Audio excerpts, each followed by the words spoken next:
سب سے پہلے آپ کو بتائیں کہ انقلاب کی جانب گامزن ہیں، چوروں کے ٹولے کو گھر بھیج کر عوامی حکومت لائیں گے۔ Chairman P T I Imran Khan کہتے ہیں کہ اسلام آباد پہنچنے سے پہلے کال دوں گا، تمام پاکستانی اپنا ملک بچانے کے لیے شہر اقتدار کا رخ کریں، جس کے پاس گاڑی نہ ہو وہ پیدل آ جائے۔ عمران خان نے عوام سے مخاطب ہو کر کہا کہ یہ فیصلہ کن وقت ہے، انقلاب کا حصہ بنیں اور ملک پر قابض چوروں سے جان چھڑائیں۔ والا نوجوانوں، یہ وقت پھر واپس نہیں آئے گا۔ اس انقلاب کے اندر میں چاہتا ہوں آپ سب شامل ہو۔ اسلام آباد کی طرف جب میں اسلام آباد پہنچنے لگوں گا، میں ادھر سے سارے پاکستان کو کال دوں گا کہ پہنچو اسلام آباد۔ اور ضروری نہیں کہ آپ کو گاڑی کی ضرورت ہے، اگر گاڑی نہیں ہے بس پہ آ جانا، بس نہیں ہے موٹر سائیکل پہ آ جانا، موٹر سائیکل نہیں ہے تو سائیکل پہ آ جانا، اور اگر سائیکل نہیں ہے پیدل آ جانا۔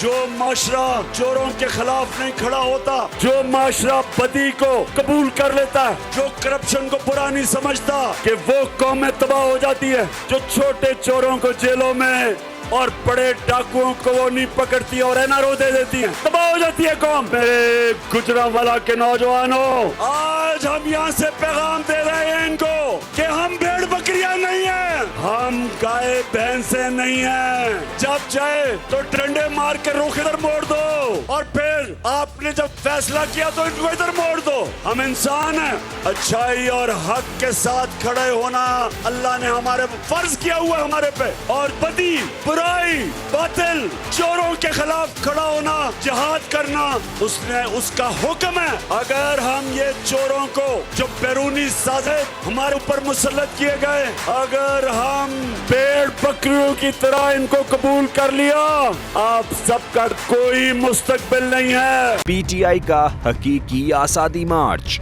صرف بول دکھا رہا ہے۔ 24 گھنٹے حقیقی آزادی مارچ، سب سے زیادہ ریلز اور سب سے زیادہ ریٹنگز کے ساتھ بول رہا نمبر 1۔ سبسکرائب کریں اور بیل دبائیں تاکہ کوئی خبر رہ نہ جائے۔